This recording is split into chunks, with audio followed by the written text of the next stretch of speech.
کولر آبیه، این کولر گازیه. آنچنان باد خوبی میزنه و بعد به خاطر این تزییناتی که داره واقعا.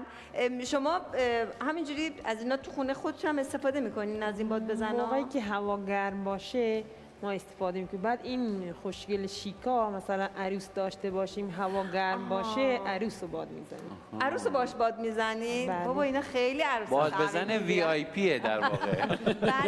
بعد یه صدایی هم میده. این چیه؟ آره این صدا دیگه مال مراسم عروسی شاده و صدا زنگولی میده.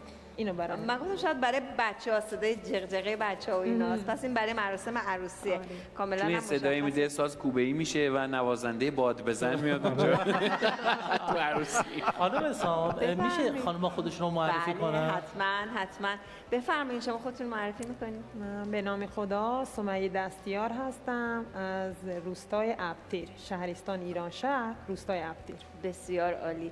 شما هم خودتون معرفی میفرمایید؟ به نام خدا حدیث پورانوش هستم از روستای ابتر، شهرستان ایرانشهر. بسیار عالی. اگر سلامت اجازه بدین من با سرکار خانم شروع کنم. خب شما چه میکنید؟ من الان دارم حصیر بافی انجام میدم. حصیر بافی این که الان من میبافم سبده، ما بهش میگیم سوند. از این درخت خرمایی که پشت سرمون هست بله. موقعی که خرما فصلش باشه اون خوشه خرما رو میذاریم تو این سوند که خراب نشه، مثلا اون خرماش نیفته زمین. خب این جنسش هم همون برگ درخت نخله؟ نه، برگ درخت داز وحشی.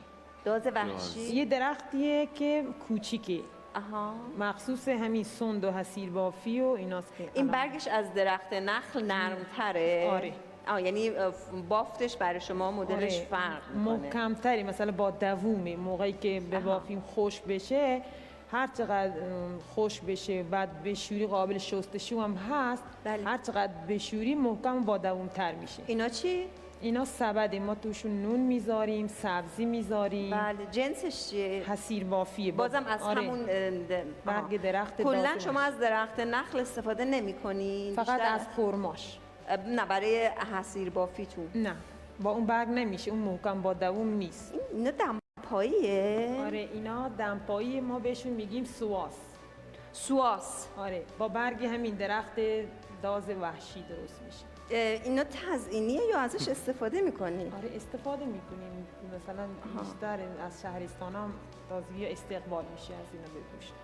یکم هم در مورد این کاراتون صحبت کنیم. اینا آینه کاری بهش میگین؟ نه، سکه دوزی. سکه دوزی؟ بله. آخه سکه توش نیست. واقعا هم سکه اسمشون نداره؟ سکه نه. دوزیه. این اسم کلا این هنر تو شهر ما سکه دوزیه. خیلی زیباست، خیلی زیباست. دست شما درد نکنه. حالا اگر اجازه بدین من یه صحبتی هم با سرکار خانم داشته باشم که شما مشغول سوزندوزی هستین. بله، سوزندوزی که از هنرهای مهم استان سیستان بلوچستان. البته در کرمان هم ما سوزندوزی، خیلی از شهرهای دیگه سوزندوزی داریم. آره، ولی سوزندوزی های شما به نظر میاد که ثبت جهانی شده. آره ثبت جهانی